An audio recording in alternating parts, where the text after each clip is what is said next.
এই হচ্ছে সানের 164 পেজ। হুজুর কেমন লাগলো খাওয়াটা, কেমন লাগলো? এখন ইন্টারভিউ দিতে পারবো না, কারণ আছে এখন যদি আমরা কথা কই তাহলে তারা লস। আচ্ছা হুজুর, কয় কেজি গোস্ত খাইছেন? ভাই 2-3 কেজি, আনুমানিক কয় কেজি? 2-3 কেজি ভাই। আচ্ছা, খাওয়াটা কেমন লাগলো? কতটুকু মারছেন? মানে হান্নান স্যারে পোষাইবো?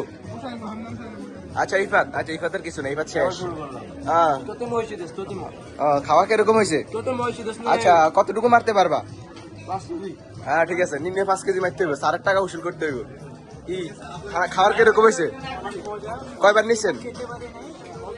মানে অল্পর মধ্যে কত কেজি? নিম্নে 3 কেজি তো খাইছেন গোস্ত? আচ্ছা আচ্ছা, খায় নাই। এ শারিয়ার খাওয়া আজকে কয় কেজি মারার? আরেকজন আসছে, এই তো কম নিয়ে আসছে। নিম্নে 3.5 কেজি মারতে হইব। এ দেন, এরা তো শেষ, এরা তো শেষ। হ্যাঁ, কত কত কেজি? এ বডি নিয়ে 3.5 কেজি, এ বডি নিয়ে 3.5 কেজি। এটা তো ভাই হাসাইলেন। হুজুর ঠিক আছে, হুজুরে মারছে 3.5 কেজি মারছে।